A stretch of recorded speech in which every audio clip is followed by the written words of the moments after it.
समय ऐसा आ जाएगा कि सूर्य जैसे संध्या हुई, सूर्य अस्त, तो प्रकाश गायब। लाइट का प्रकाश तब तक है जब तक पावर हाउस से बिजली आ रही है, और जैसे बिजली आए तो बल्ब का प्रकाश भी धूमिल पड़ जाएगा। लेकिन एक प्रकाश और है, वह है ज्ञान का प्रकाश। ज्ञान कभी नष्ट नहीं होता है। शरीर बदल जाते हैं, चोले बदल जाते हैं, लेकिन ज्ञान कभी नष्ट नहीं होता है। जैसे कोई बच्चा बचपन में ABCD पढ़ना सीख गया हो और उसने केवल पहली क्लास तक की पढ़ाई की हो और उसके बाद सब पढ़ाई छोड़ दी, तो क्या जीवन में वो बच्चा भूल जाएगा ABCD? शायद कभी नहीं भूलेगा, है ना? या यूं समझें जैसे कोई नवजात शिशु पैदा होता है, अभी बालक को आए हुए मात्र कुछ घंटे हुए हैं और उस बालक को माँ का दूध पिलाया जाता है, तो उस बच्चे को माँ का दूध पीना किसने सिखाया? है ना? वाकई पीना शुरू कर देता है। इसका अर्थ कि वह न जाने कितने जन्मों से माँ का दूध पीता आ रहा है और आज भी वही कार्य कर रहा है। तो वह ज्ञान, ज्ञान कभी नष्ट नहीं होता है। तो भा का अर्थ लिया गया ज्ञान। भा प्रकाशे चिदानंदे, प्रकाश कौन सा प्रकाश? वह ज्ञान का प्रकाश। इसीलिए हमारे देश का नाम क्या है? भारत। भा माने होता है प्रकाश और रत माने होता है लगा रहना, जो सदैव प्रकाश की खोज में लगा हुआ है। आपने देखा होगा जितने भी ऋषि मुनि हुए हैं, देवता हुए हैं, ये सब हमारे भारतवर्ष में हुए हैं। विदेश में कोई देवी देवता जल से पैदा नहीं हुए। भारत, जितने भी धर्म ग्रंथ लिखे गए हैं वो सब हमारे भारत में लिखे गए हैं। अच्छा देखो, एक और बात देखो, आपने देखा होगा जितने भी अन्य मजहब है, पंथ हैं, सबके एक एक धर्म ग्रंथ है, लेकिन हमारे यहाँ तो कितने धर्म ग्रंथ हैं उनकी गिनती ही नहीं है। 4 वेद, 6 शास्त्र, 18 पुराण, उनमें भी उपपुराण इत्यादि। ठीक, तो हमारे यहाँ वैरायटी है, वैरायटी। अच्छा, देवताओं में भी वैरायटी है, नहीं है क्या? अच्छा, जैसे आप किसी साड़ी की दुकान पर जाओ और वहाँ केवल एक ही रंग की साड़ी है और वो आपको पसंद नहीं आ रही है, लेकिन आपकी मजबूरी है उसी साड़ी को खरीदना, तो आप मन मार के खरीद तो लोगे, लेकिन जहाँ वैरायटी हो तो फिर तो अपने मनपसंद। तो ऐसे हमारे यहाँ भी भगवान के कई रूप हैं, कभी राम बन के, कभी श्याम बन के, जहाँ आपका मन लग जाए तो ठाकुर जी की उपासना करो, है शक्ति एक ही। तो भा प्रकाशी चिदानंदे भारत, ये वो भारत है जो विश्व गुरु रहा है।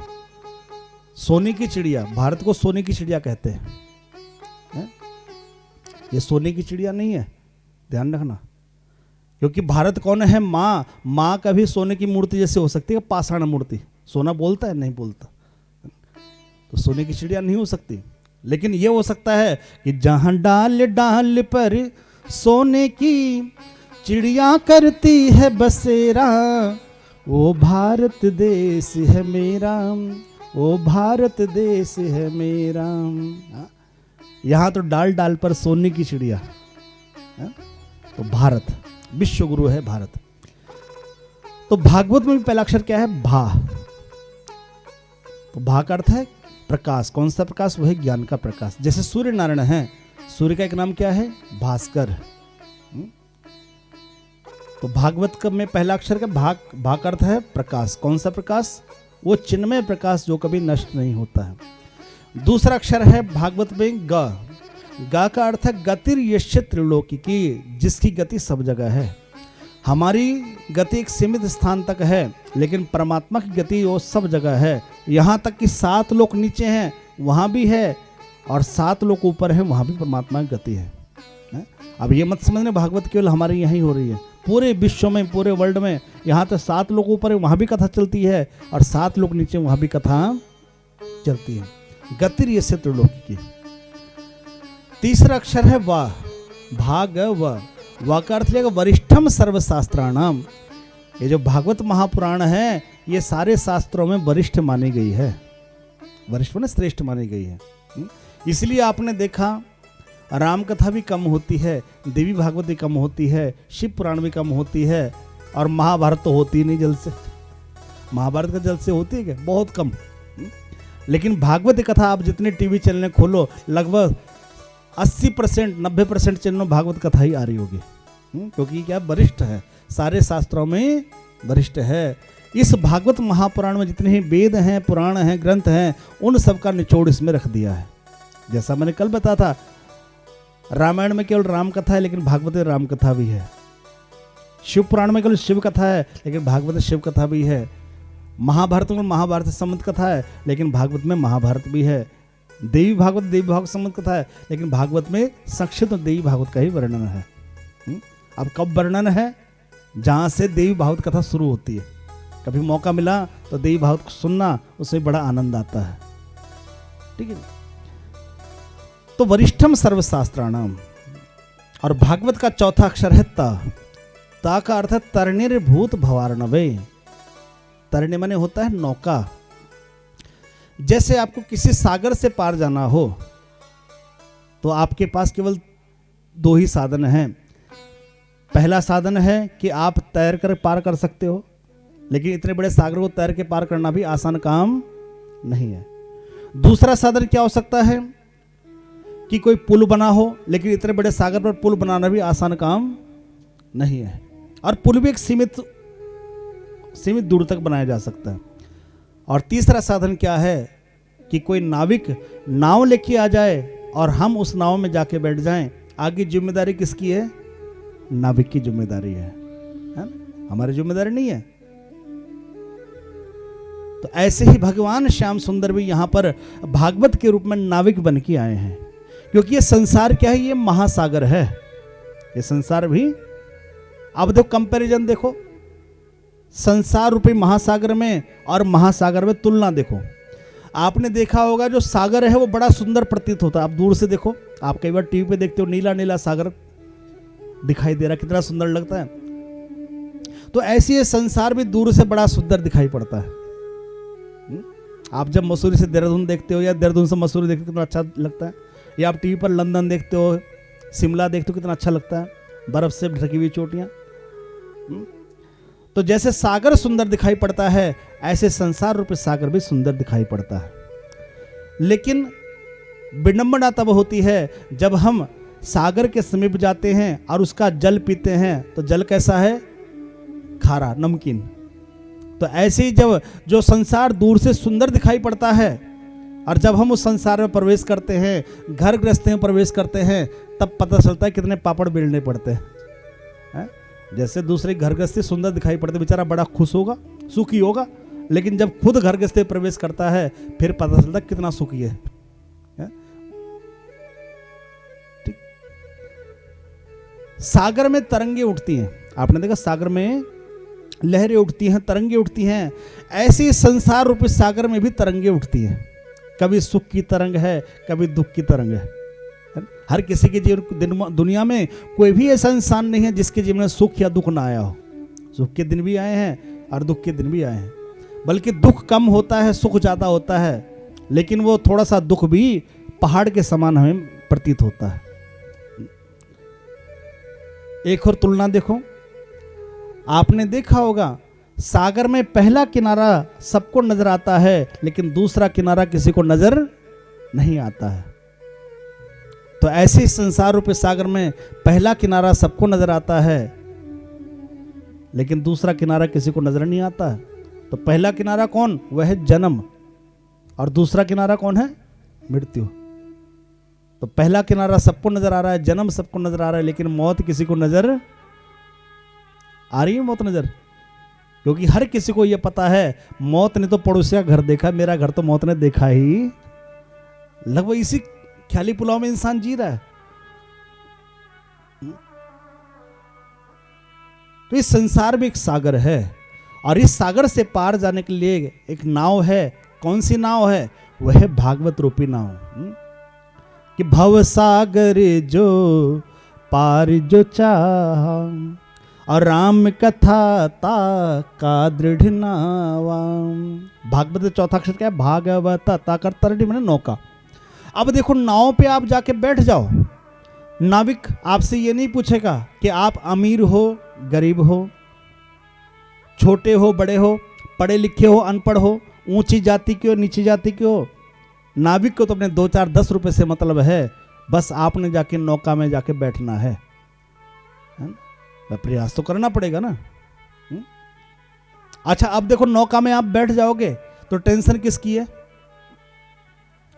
किसकी? नाविक की टेंशन है। सपोज समझो, कल्पना करो आप सड़क पर जा रहे हो, और कई बार तो बहुत से लोग अपनी धुन में जाते हैं, और सड़क पर आप जा रहे हो तो एक्सीडेंट होने का खतरा भी है ना। एक व्यक्ति तो क्या करता, अपना मोबाइल चलाता, नीचे देखता जाता और रोजाना किसी न किसी टकरा जाता। लेकिन टकरा तो जाता, लेकिन कभी अपनी गलती कभी नहीं मानता, बल्कि उल्टा उसे डांटना, बड़े गधे हो देख के नहीं चल सकते। दूसरा भी कहता भैया देख के तो खुद नहीं चल रहा है, मुझे डांट रहा है। और एक दिन क्या हुआ, सच में ही गधे से टकरा गया। अब जब गधे से टकराया तो जैसे उसने देखा सामने गधा, तो उसने कहा भाषा आपको क्या करना, आप तो पहले से ही हो। तो सामने सावधानी से चढ़ना पड़ता है ना सड़क पे। मजे की बात एक और देखो, एक बार एक व्यक्ति जा रहा है तो ऊपर से किसी छत पर कोई व्यक्ति खड़ा, उसने थूक दिया और वह थूक उसके ऊपर, उसने अरे भैया ध्यान से नहीं थूक सकते, तो बल्कि उल्टा कर लिया, तुम ऊपर देख के नहीं चल सकते। अब ऊपर देखता तो क्या होता। तो सड़क पे आप चलते हो तो सावधानी से चलना पड़ेगा, लेकिन यदि आप जाके बस में बैठ जाओ, ट्रेन में बैठ जाओ, तो तब चाहे इधर देखो चाहे उधर देखो, फिर चाहे मोबाइल चलाओ चाहे कुछ चलाओ, जिम्मेदारी किसकी है? ड्राइवर की है। ऐसे ही भागवत भी एक नाव है, बस आपने इसमें आके बैठना है। और इस नाव को पार ले जाने वाले कौन? हमारे बांके बिहारी जी हैं। इसीलिए संतों ने गुनाह क्या है कि कन्हैया ले चले परली पार, कन्हैया कि जहां विराजे राधा रानी, और जहां विराजे कौन? अच्छा सच बताना, मम्मी का साथ अच्छा लगता है, पापा का साथ अच्छा लगता है? पापा को कुछ पता नहीं कब डांट दे, इसलिए बच्चे जैसे पापा घर में एंट्री करते हैं, जैसे पता चला पापा जी आ गए और बच्चा 9-2-11 घर से। तो राधा रानी कि जहां विराजे राधा रानी, अलबेली सरकार, कन्हैया जय हो। देखो जय हो सबने बोलना, क्या बोलोगे? क्या बोलोगे? हाँ किरण दीदी क्या बोलोगे? हाँ कौन से ख्याली पुलाव बन रहे या ढोल बज रहे? कोई बात नहीं भाई, चिंता हो जाती है, तो इसलिए जरा जय हो सबने बोल के हम। कन्हैया जय हो, समरिया जय हो, कन्हैया ले चल परली पार, कन्हैया ले चल परली पार, समरिया ले चल परली पार, समरिया ले चल परली पार। जहाँ विराजे राधा रानी, जहाँ विराजे राधा रानी, और जहाँ विराजे राधा रानी, जहाँ विराजे राधा रानी, और अलबेली सरकार, कन्हैया जय हो। फिर भूल गए, थोड़ा जोर से बोलो, क्या? कन्हैया जय हो, समरिया जय हो, कन्हैया ले चल परली पार, कन्हैया ले चल परली पार, समरिया ले चल परली पार, समरिया ले चल परली। राधा रानी सरकार की जय हो। आली से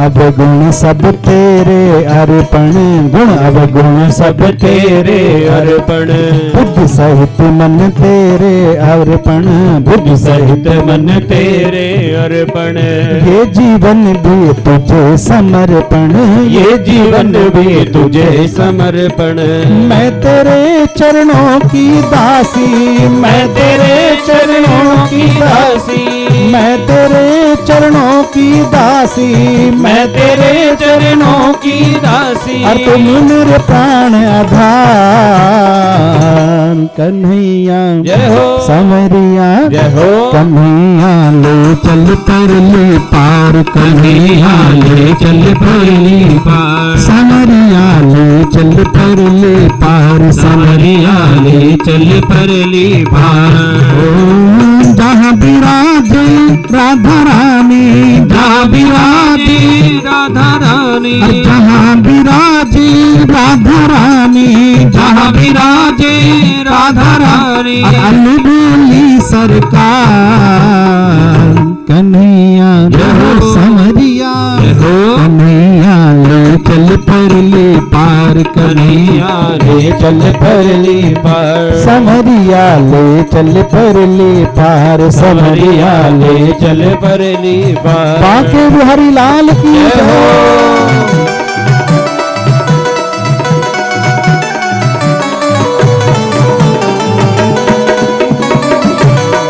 श्री राधे जय हो।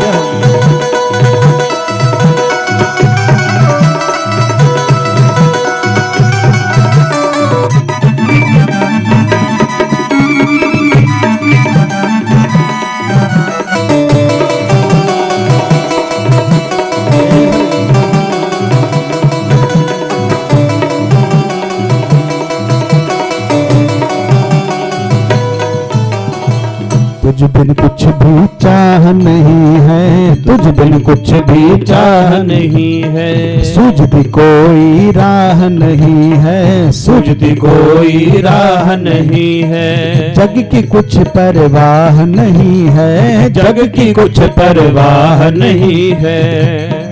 हाथ पकड़ लो मेरा मोहन, हाथ पकड़ लो मेरा मोहन, हाथ पकड़ लो मेरा मोहन, हाथ पकड़ लो मेरा मोहन, ना छोड़ो मझधार। कन्हैया जय हो समरिया, जय हो। कन्हैया ले चल परली पार, कन्हैया ले चल परली, समरिया ले चल परली पार, समरिया ले चल परली पार। जहाँ विराजे राधा रानी, जहाँ विराजे राधा रानी, अलबेली सरकार। कन्हैया जय हो। समरिया, जय हो। कन्हैया ले चल परली पार, कन्हैया ले चल परली पार, समरिया ले चल परली पार, समरिया ले चल परली पार। बांके बिहारी लाल की जय हो। हे हरि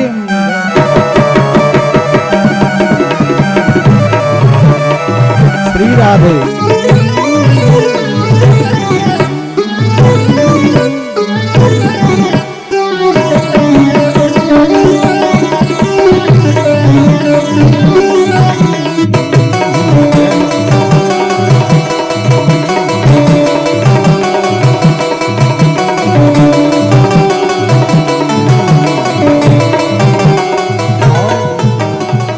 आनंद धन यहाँ बरस रहा है, आनंद घन यहाँ बरस रहा है।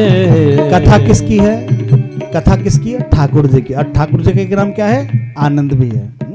आनंद धन यहाँ बरस रहा है, आनंद घन यहाँ बरस रहा है। पत्ता पत्ता हरस रहा है, पत्ता पत्ता हर्ष रहा है। मनवा मेरा तरस रहा है, मनवा मेरा तरस रहा है। बहुत हुई अब हार चुकी हूँ, बहुत हुई अब हार चुकी हूँ, बहुत हुई अब हार चुकी हूँ, बहुत हुई अब हार चुकी हूँ। और ना छोड़ो मझधार। कन्हैया जय हो समरिया, जय हो कन्हैया ले चल परली पार, कन्हैया ले चल परली पार, समरिया ले चल परली पार, समरिया ले चल परली पार। ओ जहाँ विराजे राधा रानी, जहाँ विराजे राधा रानी, जहाँ विराजे राधा रानी, जहाँ विराजे राधा रानी, अलबेली सरकार, कन्हैया जय हो समरिया, जय हो कन्हैया ले चल परली पार, कन्हैया ले चल परली पार, समरिया ले चल परली पार, समरिया ले चल परली पार। अब तो कन्हैया तो आएंगे, लेकिन कैसे आएंगे? कन्हैया जी को बुलाने का एक मंत्र है, वह है राधा नाम। किस नाम को सुन ठाकुर दौड़े चले? राधा नाम को सुन ठाकुर जी दौड़े चले आते हैं, है? तो इसलिए जरा भाव से गाते, उठाओ हाथ मस्ती में, बोलो क्या? जय राधे राधे राधे राधे राधे राधे, जय राधे राधे राधे राधे राधे राधे, जय राधे राधे राधे राधे राधे राधे, जय राधे राधे राधे राधे राधे राधे, जय श्यामा श्यामा श्यामा श्यामा श्यामा श्यामा, जय श्यामा श्यामा श्यामा श्यामा श्यामा श्यामा, जय श्यामा श्यामा श्यामा श्यामा श्यामा श्यामा, जय श्यामा श्यामा श्यामा श्यामा श्यामा श्यामा, जय राधे राधे राधे राधे राधे राधे, जय राधे राधे राधे राधे राधे राधे, जय राधे राधे राधे राधे राधे राधे, जय राधे राधे राधे राधे राधे राधे। कृपा करेंगी राधा रानी, कृपा करेंगी राधा रानी, कृपा करेंगी राधा रानी, कृपा करेंगी राधा रानी, वृंदावन आ जाओ, वृंदावन आ जाओ, वृंदावन आ जाओ, वृंदावन आ जाओ, राधे राधे राधे राधे राधे राधे गाओ, श्री राधे राधे राधे राधे राधे राधे राधे राधे गाओ, राधे राधे राधे राधे राधे राधे राधे राधे गाओ, राधे राधे राधे राधे राधे राधे राधे राधे गाओ। कृपा करेंगी राधा रानी, कृपा करेंगी राधा रानी, वृंदावन आ जाओ, वृंदावन आ जाओ, राधे राधे राधे राधे राधे राधे गाओ, श्री राधे राधे राधे राधे राधे राधे राधे राधे गाओ, राधे राधे राधे राधे राधे राधे राधे राधे गाओ, श्री राधे राधे राधे राधे राधे राधे राधे राधे गाओ, राधे राधे राधे राधे राधे राधे राधे राधे गाओ, श्री राधे राधे राधे राधे राधे राधे राधे राधे गाओ, राधे राधे राधे राधे राधे राधे राधे राधे गाओ, राधे राधे राधे राधे राधे राधे राधे राधे गाओ। अब बोल दो राधे राधे, दोनों हाथ उठा के बोल दो। ये भागवत क्या है? ये भव सागर से पार ले जाने के लिए एक नौका है, तरणीभूत भवरण्यवे। तो इसी नौका का आश्रय लेकर के हम सबको भव से पार जाना है, और हमारे जितने ही पितृ हैं, ज्ञात अज्ञात, जो इस दुनिया में नहीं है, तो उन सबको भव से पार करने वाली कथा ये भागवत महापुराण की कथा है। आइए इस भागवत जी का शुभारंभ करें। कल हम सब ने इस कथा की महिमा को सुना है, क्योंकि जब तक हमें किसी की महिमा का ज्ञान ना हो तब तक उससे प्रेम भी नहीं होता है। जैसे आपके मध्य में कोई विधायक जाके बैठ जाए, आप उनको नहीं जानते, आपने कभी देखा नहीं है, तो आप उनसे राम राम भी नहीं करोगे। लेकिन अगर आपको पता चल गया, स्टेज से घोषणा हो गई या पता चल गया, तो आप उनको राम राम भी करोगे, अपने घर ले जाओगे और कॉफी भी पिलाओगे और साथ में काजू बादाम भी, है ना? ठीक है, क्योंकि महिमा का पता चल जाएगा। तो कल हम सब ने भगवान की महिमा को सुना। ये भागवत क्या कर सकती है?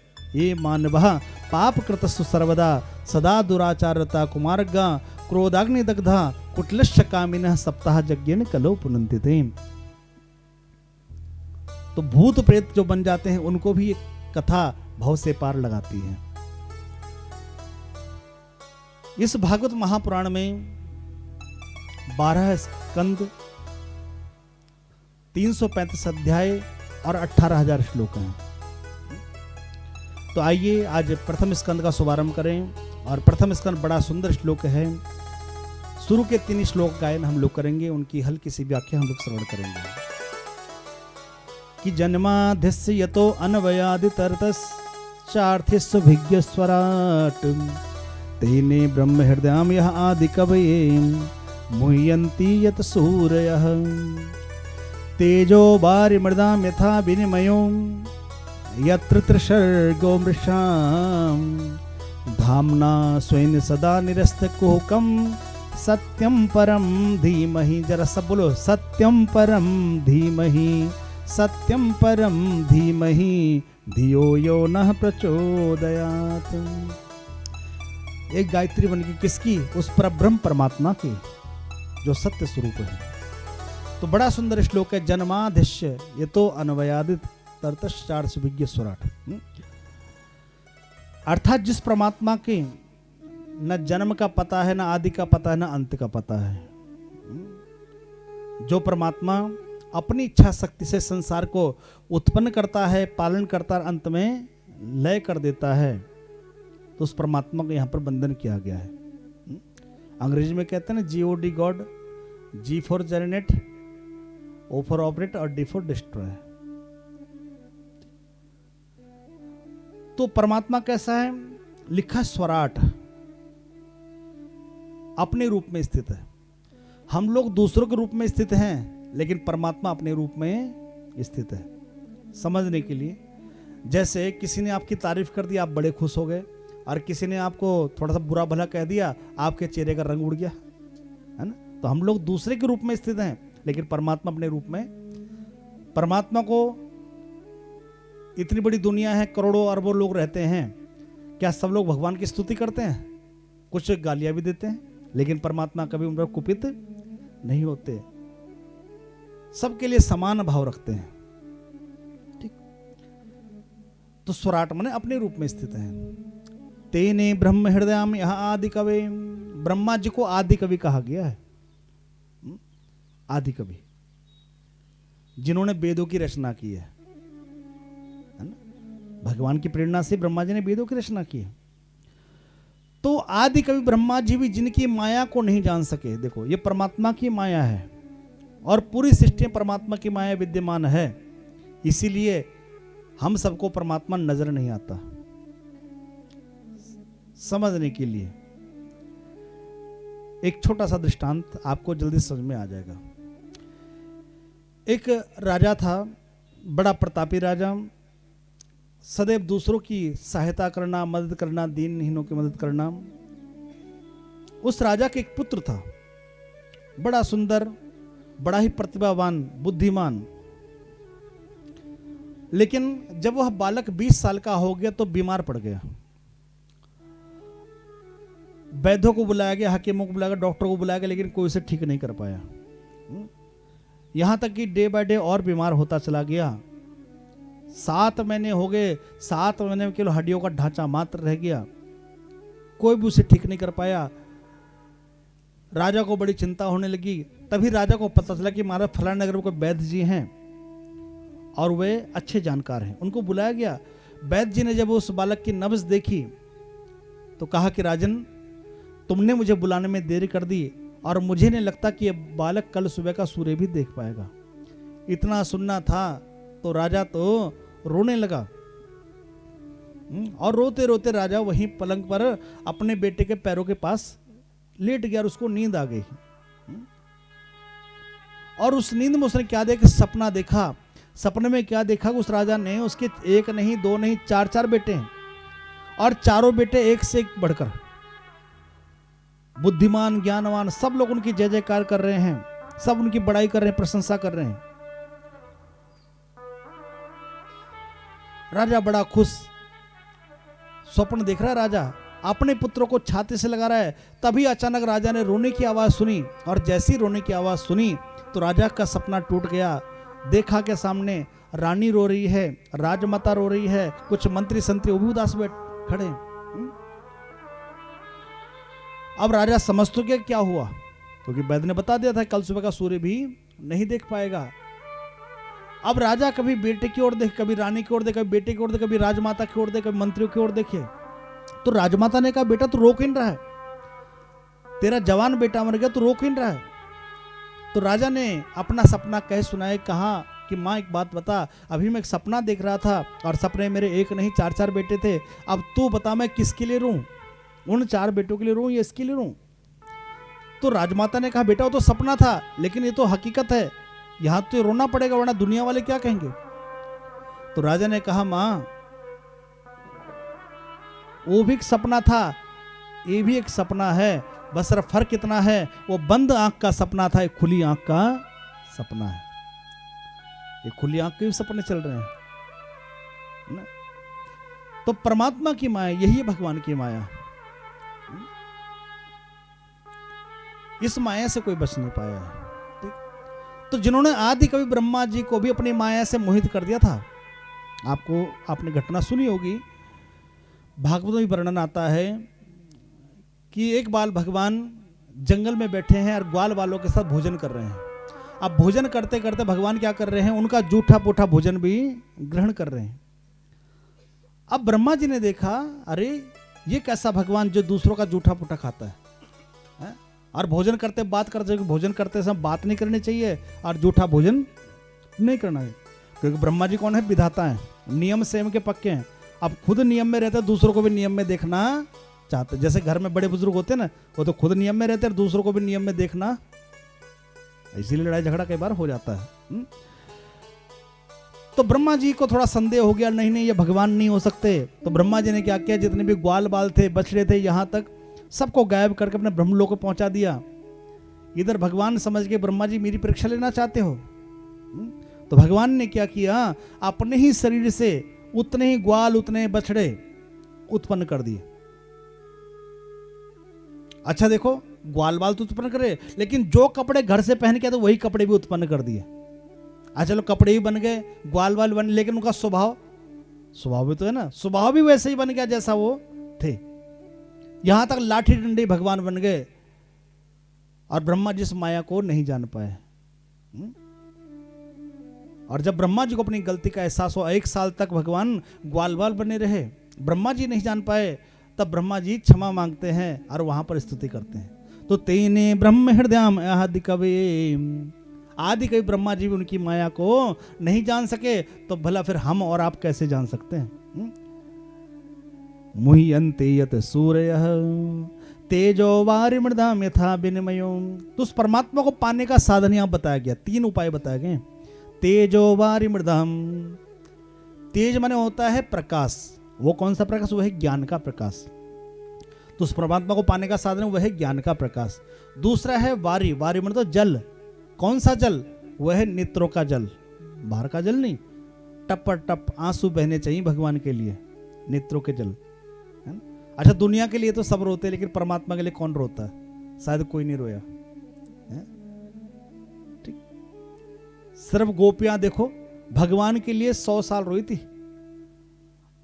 और आजकल दुनिया में कोई रोता है किसी के लिए, कितने दिन रोते, सब कोई चला जाए कितने दिन रोएंगे, 2 4 10 दिन 20 दिन।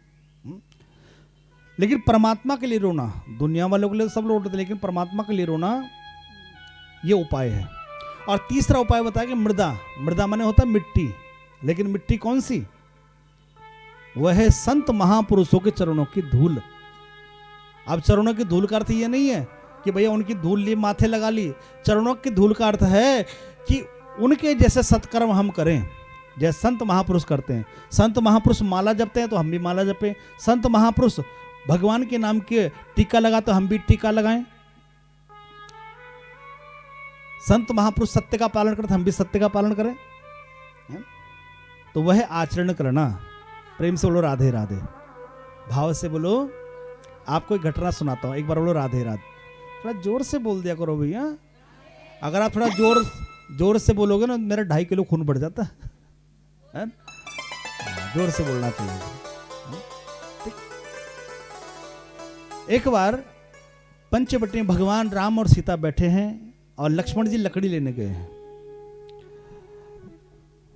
अचानक सीता जी की दृष्टि राम जी के चरणों की ओर गई और कह दिया कि प्रभु देखो मेरे चरण कितने सुंदर हैं, गोरे गोरे बिल्कुल, और आपके चरण कैसे सांवले से। राम जी बेचारे सांवले, आपके चरण सांवले से।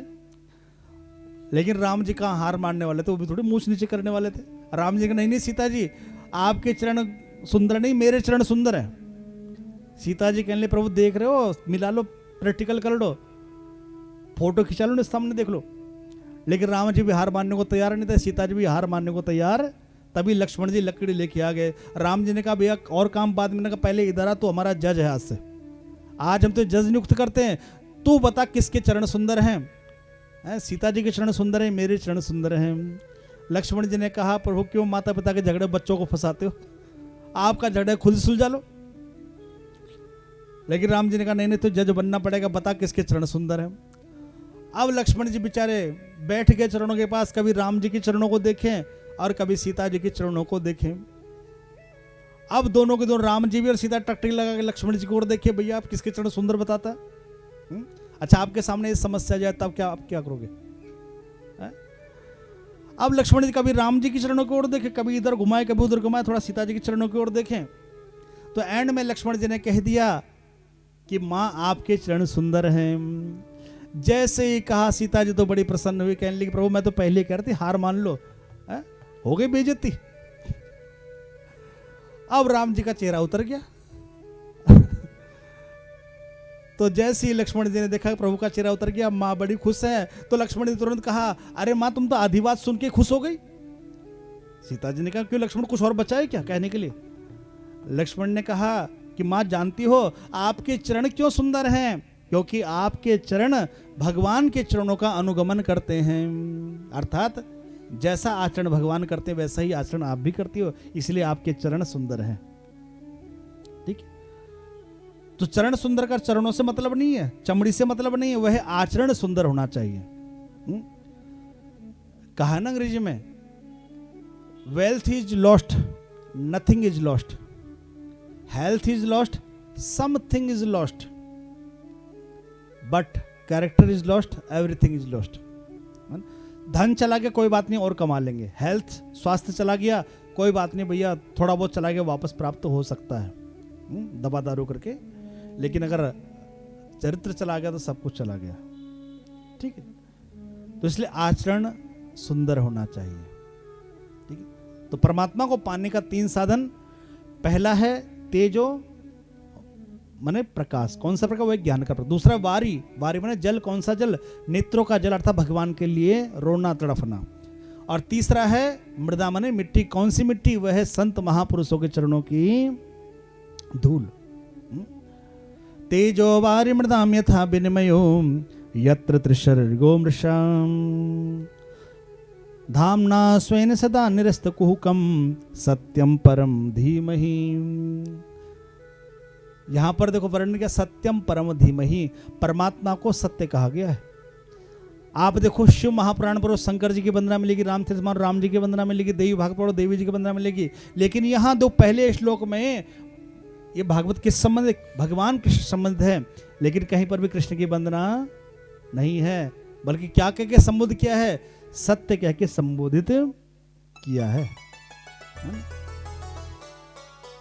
अब उस सत्य को चाहे आप राम कह लो, चाहे कृष्ण कह लो, चाहे शिव कह लो, चाहे दुर्गा कह लो, चाहे हनुमान जी कह लो, चाहे भैरव जी कह लो, सत्य तो सत्य है। जैसे आग है, अग्नि की कई रूप हैं, घर में जल जाए तो चूल्हा, और चिता में जल जाए तो ठीक है, शमशान में जल चिता रूप में, मोमबत्ती में जला तो दीपक में जला, अलग रूप है। तो ऐसे ही परमात्मा एक है लेकिन रूप उसके अलग अलग हैं। जैसे पानी है, पानी कई पर्यायवाची हैं, पानी के जल, तोय, अमृत, नीर, अनेक पर्यायवाची पानी के हैं, लेकिन है तो वो पानी ही।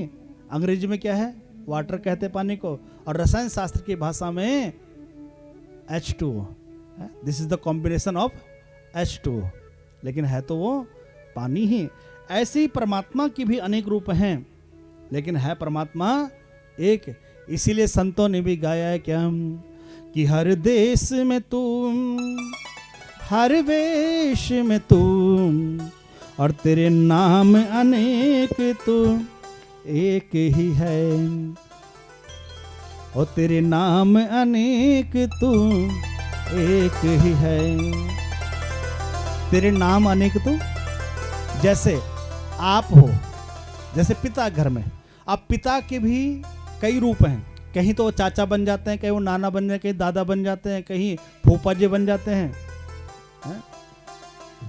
कहीं वो अंकल जी बन जाते हैं, कहीं ताऊ जी बन जाते हैं। अब इंसान तो एक है ना, लेकिन रूप अलग अलग। तो ऐसे परमात्मा एक है, लेकिन रूप उसके अलग अलग हैं। इसलिए जब प्रेम से गाओ क्या कि हर देश में तू, हर वेश में तू, हर देश में तू, हर वेश में तू, तेरे नाम अनेक तो एक ही है, तेरे नाम अनेक तो एक ही है, तेरे नाम अनेक तो एक ही है, तेरे नाम अनेक तो एक ही है। हर देश में तू, हर वेश में तू, हर देश में तू, हर वेश में तू, तेरे नाम अनेक तो एक ही है, तेरे नाम अनेक तो एक ही है। सागर से उठा बादल बनकर, बादल से फटा वर्षा बनकर, बादल से फटा वर्षा बनकर, बादल से फटा वर्षा बनकर, बादल से फटा वर्षा बनकर, फिर नहर बनी नदियाँ गहरी, फिर नहर बनी नदियाँ गहरी, भिन्न प्रकार तो एक ही है, तेरे भिन्न प्रकार तो एक ही है। हर देश में तो, हर वेश में तो, हर देश में तो, हर वेश में तो, तेरे नाम अनेक तो एक ही है, तेरे नाम अनेक तो एक ही है, तेरे नाम अनेक तो एक ही है, तेरे नाम अनेक तो एक ही है। अच्छा, और देखो, सागर से उठा बादल बनकर, और बादल बरस गया वर्षा बनकर, वो जल नीचे नाम पड़ गया वर्षा। जब समुद्र में था वो जल तो सागर बन गया, और जब वही वाष्प बन के ऊपर गया, भाप बन गया तो वाष्प नाम पड़ा, और जब ऊपर चला गया तो क्या बन गया, बादल। और वही जल नीचे आया तो क्या, वर्षा। और वही जल जगह जगह भर गया तो नदी बन गया, तालाब बन गया, पोखर बन गया, नाली बन गया, और वही जल फिर समुद्र में मिल जाता है। ओ मिट्टी से अणु परमाणु बना, इस दिव्य जगत का रूप लिया, इस दिव्य जगत का रूप लिया, ओ इस दिव्य जगत का रूप लिया, इस दिव्य जगत का रूप लिया। कहीं पर्वत वृक्ष विशाल बना, कहीं पर्वत वृक्ष विशाल बना, सौंदर्य तेरा तू एक ही है, सौंदर्य तेरा तू एक ही है। समझ रहे हो ना, मिट्टी से अणु परमाणु बना। ये पूरी दुनिया किससे बनी है, मिट्टी से। घर किससे बना है, ईंट किससे बनी है, ये शरीर किससे बना है, ये भी मिट्टी से बना है।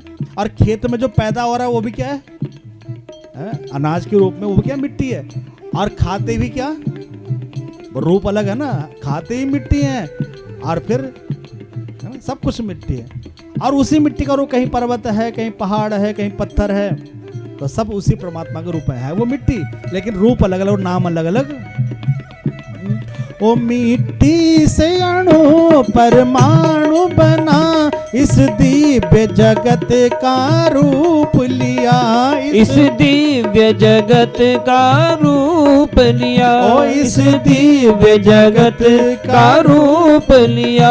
कहीं पर्वत वृक्ष विशाल बना, कहीं पर्वत वृक्ष विशाल बना, सौंदर्य तेरा सब एक ही है, सौंदर्य तेरा सब एक ही है। हर देश में तू, हर वेश में तू, हर देश में तू, हर वेश में तू, तेरे नाम अनेक तो एक ही है, ओ तेरे नाम अनेक तो एक ही है, ओ तेरे नाम अनेक तो एक ही है, तेरे नाम अनेक तो एक ही है, तेरे नाम अनेक तो एक ही है, तेरे नाम अनेक तो एक ही है। अब बोल दो राधे राधे, मतलब भाव से बोलो। तो ऐसे ही वो परमात्मा भी एक है, सत्य। इसीलिए यहां पर क्या कहा गया, सत्य कहा गया है, सत्यम परम धीमहि। यहां पर लिखने को कृष्ण भी लिख सकते थे, कृष्णम परम धीमहि, छंद भंग नहीं होता। शक्ति परम धीमहि, शिव परम धीमहि लिख सकते थे, लेकिन क्या लिखा, सत्य लिखा है। और दुनिया में हर इंसान सत्य को पसंद करता है? लेकिन जब तक आंख खुली है तब तक झूठ को ही पसंद करता है। वो तो फिर लास्ट में ही लोग सुनाते राम नाम है? अब तक झूठ के पीछे भाग रहा था, अब सुनाते राम नाम सत्य है। अच्छा देखो, बड़ा प्यारा श्लोक है पहला श्लोक। पहला श्लोक की शुरुआत है जन्माधिश, जन्म से शुरुआत है। और भागवत जी का जब विराम होता है तो अंतिम श्लोक बड़ा प्यारा है कि नाम संकीर्तनम यस्य सर्व पाप प्रणाशनम प्रणामो दुख समनस्तम नमामिम हरिम परम, नमामिम हरिम परम। अच्छा देखो, शुरुआत किससे, जन्म से, और विराम किससे, परम से। अर्थात इस जन्म का मूल उद्देश्य क्या, परम मने परमात्मा को पाना है। खाना पीना सोना तो ठीक है, कोई बात नहीं, ये भी करना चाहिए, लेकिन मूल उद्देश्य क्या है, परम मने परमात्मा को पाना है। क्योंकि दुनिया में इंसान को प शब्द बहुत प्रिय है।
गोपाल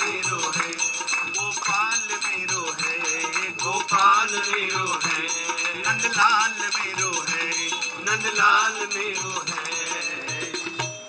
अब बोल दो राधे राधे। दुनिया में हर इंसान को पै शब्द से बड़ा प्यार है। पा से पद, प्रतिष्ठा, पा से पैसा, पा से परिवार, पा से पत्नी, पा से पति, पा से पुत्र, पा से पुत्री, और पा से पड़ोसी। पड़ोसी बड़ा प्यार होता है। पा से पोता, पोते ज्यादा लगा होता है, ठीक है। तो पा शब्द से बड़ा प्यार है इंसान को। और फिर इन सबको पाने के लिए पा से पाप भी करता है, और फिर जब पा से पाप करता है तो पा से पतन भी होता है, और जब पा से पतन होता है फिर पा से पछतावा भी कब? जब इब्राहिम के डंडे पड़ते हैं तब होता है पा से पछतावा। तो इसलिए पा से परिवार, पुत्र, पैसा सब कुछ चाहो, लेकिन पा से पुण्य भी करो। और जब पा से पुण्य मिलेगा तो पा से परमात्मा भी मिलेगा, और जब परमात्मा ही मिलेगा तो परलोक भी मिलेगा। तो चलो आज आप सबको एक सूत्र बता रहा हूं, इस सूत्र को आप गांठ बांध लो कि पाप करे प्रभु जी मिले, पाप करे सुख होए, और पाप करे मुक्ति मिले। इसीलिए पाप करो सब कोई और पाप करो सब। समझ गए सब लोग? जे पाप करो सब, करोगे नहीं करोगे? मेरा कहना नहीं मानोगे? अरे अच्छा, आप कथा में सुनने आए हो तो ब्यास जी की बात को सुनने आए हो, ब्यास जी कहना मानने आए हो ना? जे अच्छा, ब्यास जी बता रहे पाप करो सबको। अच्छा चलो अब इसका अर्थ बताते हैं आपको, एक बार बोलो राधे राधे। तो पाप करे, अब पाप करे को मत सुनो, पा और पकड़े, पकड़े माने पैर, पा माने पैर, और पकड़ना माने छूना, आशीर्वाद लेना, अपने से बड़ों का सम्मान करना। तो जब आप आशीर्वाद लोगे तो क्या होगा? पाप पकड़ने का अर्थ क्या हो गया? आशीर्वाद लेना। कि पाप करे प्रभु जी मिले, आप आशीर्वाद लोगे तो क्या होगा? भगवान भी मिलेंगे। पाप करे सुख होए, जब आशीर्वाद लोगे सुख भी, और पाप करे मुक्ति मिले। इसीलिए पाप करो सब कोई और पाप करो, ठीक है? अब समझ गए? अब तो करोगे पाप? मतलब पाप कर रहे, पेरेंट्स हो गए अपने बड़ों के।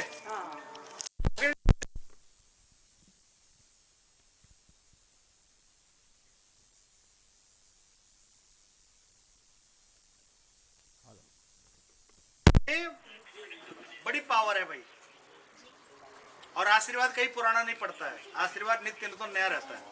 तो इसलिए कोशिश करो अपने बड़ों का आशीर्वाद लोगे तो बड़े खुश होंगे, नाराज होंगे। जैसे घर में सासू मां नाराज हो जाए तो सुबह उठते ही बहू उनके चरण छू ले, तो सच बात बता, नाराज होंगी या खुश होंगी? भले टेढ़ा मुंह आप चरण छू के सुबह उठते ही नाराज है एक दिन पहले की, भले आपने प्रातः काल उठे चरण छू लिए, भले टेढ़ा मुंह करके जा जीती रहे, लेकिन खुश तो होंगे ना। तो इसलिए आशीर्वाद में बड़ी ताकत है, बड़ी पावर है, ठीक है? तो बड़ा सुंदर भागवत जी का पहला श्लोक है कि जन्मादिश्य यतो अन्वयादित तर्तश्च चार्थ सुविज्ञ स्वराट तेने ब्रह्म हृदयाम यादि कवे मुह्यन्ते यत सूर्यम। इस जन्म का मूल उद्देश्य परमात्मा को पाना है। अब है भागवत जी का दूसरा श्लोक। दूसरा श्लोक बड़ा ही सुंदर श्लोक है, बड़ा प्यारा श्लोक है। दूसरा श्लोक कि धर्म प्रोज्यते कैतवोऽत्र परमो निर्मत्सराणां सतां वेदं वास्तवमस्त्र वस्तुस्यवदं तापत्रयोन्मूलनम्। श्रीमद्भागवते महामुनिकृते किं वा परेरीश्वर सद्यो हृदय वरुद्धते अत्र कृतभिः सुश्रुभिः तत्क्षणात् सुश्रुभिः तत्क्षणात्। एक बार बोल दो राधे राधे, भाव से बोलो। देखो दूसरा श्लोक बड़ा प्यारा श्लोक है। यहां पर परम धर्म का निरूपण किया गया है। परम धर्म क्या है? कृष्ण कथा ही परम धर्म है ना? मैंने कल बताया था दुनिया के जितने भी काम है आप छोड़ के देखो 10 करने को तैयार हो जाएंगे, लेकिन भगवान की कथा सुनने के लिए जल्द से कोई तैयार? किट्टी पार्टी में जाना हो सब तैयार, शादी में जाना हो सब तैयार। अच्छा प्रैक्टिकल देख लो, यदि आपके भाई की शादी हो तो सच बताना कथा में आओगे, भाई की शादी में जाओगे? हैं? अच्छा सच बताना, फिर वो दुकान पे जाएंगे या शादी में जाएंगे? देवता जी की बात भी कर रहा हूं मैं, चिंता ना करो। मतलब अब देखो भगवान जी को है ना। भगवान जी को साले से भी नीचे कर लिया, मतलब साले की शादी पहले है, भगवान जी बाद की बात है ना। साले की शादी दुकानें बंद कर देंगे, ऑफिस भी जाना छुट्टी ले लेंगे। एक बार बोलो राधे राधे। तो भगवान के लिए हम सबको छोड़ देते हैं। तो वही है परम धर्म। क्या है? भगवान की कथा सुनना ही परम धर्म है। कि धर्म प्रोज्जित कैतवो अत्र परमो निर्मत्सराण सताम वेदम वास्तवम अत्र वस्तुवधम तापत्रयोन्मूलनम। श्रीमद् भागवते महामुनि कृते किम परीरीश्वर सद्यो हृदय वर्धते अत्र कृत भी सुश्रु भी तक्षणात्। तो कृष्ण कथा ही परम धर्म है। तो इस परम धर्म के अधिकारी कौन है, अर्थात कृष्ण कथा के अधिकारी कौन है? लिखा है निर्मत्सराणाम सताम है? देखो, एक होता है मच्छर और एक होता है मत्सर। अब मच्छर तो भैया रात को आए काट ले चला जाए, जैसे आप रात को सोते हो ना, बहुत से लोग मच्छर से बचने मच्छरदानी लगाते हैं या गुड नाइट का प्रयोग करते हैं, तो मच्छर से बच सकते हो। लेकिन एक होता है मत्सर, मत्सर माने तो ईर्ष्या, इससे कोई नहीं बच सकता है? मच्छर का इलाज किया जा सकता है, गुड नाइट लगा लो, कोयल लगा लो, कुछ भी लगा लो, मच्छरदानी लगा लो, लेकिन जो है मत्सर, इसका कोई इलाज नहीं है। कंचन तजना सहज है, सहज त्रिया का नेह, मान बड़ाई ईर्ष्या दुर्लभ तजना ये। आदमी सोने को छोड़ सकता है, पत्नी को छोड़ सकता है, परिवार को छोड़ सकता है, और घर मकान छोड़ सकता है, लेकिन मान बड़ाई ईर्ष्या इनको नहीं छोड़ सकता। हर इंसान को सम्मान प्रिय है। एक बार बोलो राधे राधे। आपके घर में कोई आया है या आप किसी घर में जाते हो, यदि आप से सीधे मुंह बात ना करो तो आप जाने का मन करेगा दोबारा? शायद कभी नहीं जाने का। तो इस कथा के अधिकारी कौन? जिनके मन में कोई मत्सर नहीं है, निर्मत्सराणाम सताम, कोई ईर्ष्या भाव नहीं है। संत महापुरुष वो तो कहते प्रभु मुझे ज्यादा मत देना और इतना थोड़ा भी मत देने का मैं शिकायत करता रहूं। ठाकुर इतना दीजिए जामे कुटुंब समाये, मैं भी भूखा ना रहूं, मेरे द्वार से साधु ना भूखा जाए। ठीक है, लेकिन ईर्ष्या, ये ईर्ष्या कभी नहीं जाती है।